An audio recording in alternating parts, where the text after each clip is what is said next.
Election Day reaction today. Even after 40% of voters weighed in, the race is still on for Austin's next mayor. That means there's going to be a runoff between Steve Adler and Mike Martinez. Our Sophia Beausoleil is live in East Austin with the latest on that. Good morning.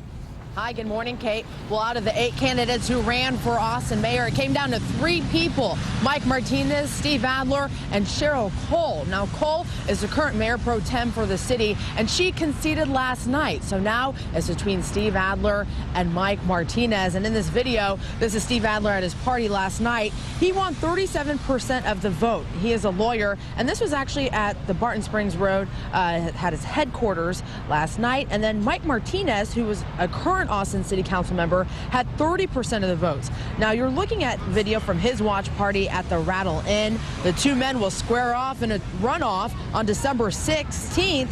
And here's what both candidates have to say.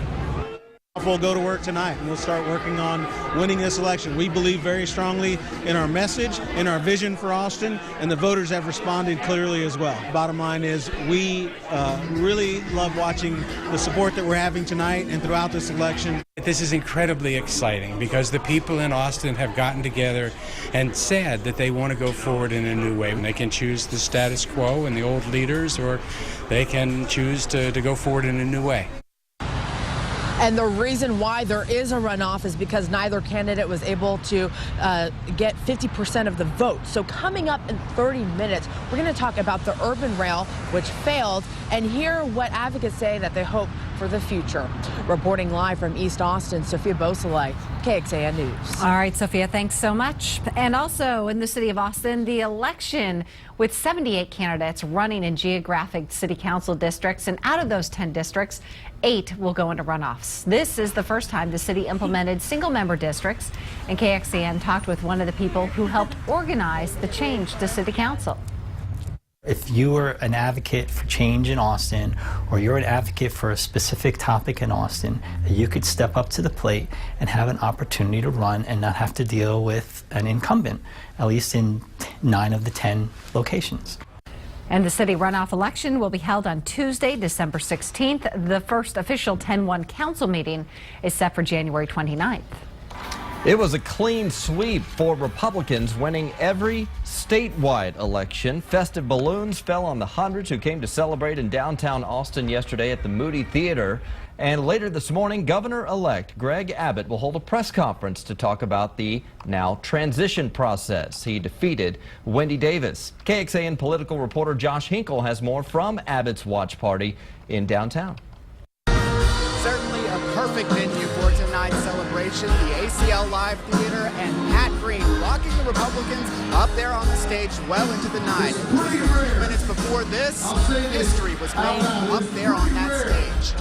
Whether you voted for me, against me, or didn't vote at all, I'm going to work every single day to keep Texas the best state in the United States of America.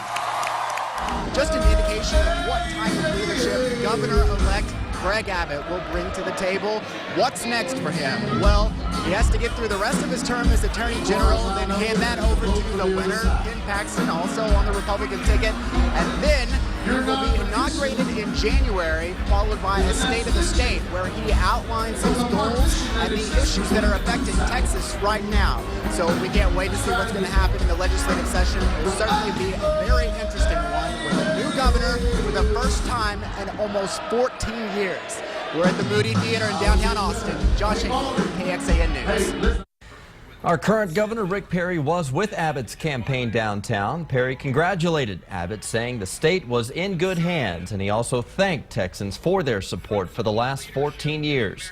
U.S. Senators Ted Cruz and John Cornyn were also there for support. Abbott said he did receive a concession call from his Democratic challenger, State Senator Wendy Davis, shortly after she gave her speech in Fort Worth, thanking her supporters.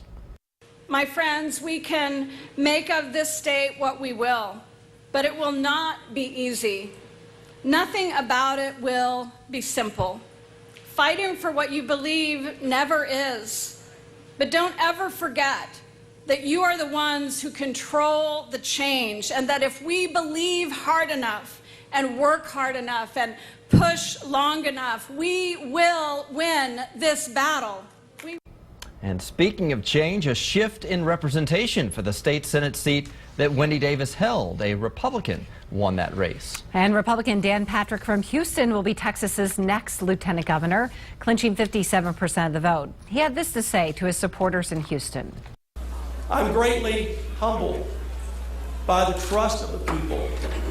I'm a better man for these 15 months. I've listened and learned a lot. And I will promise you this, no one will work harder to be a public servant of the people of Texas.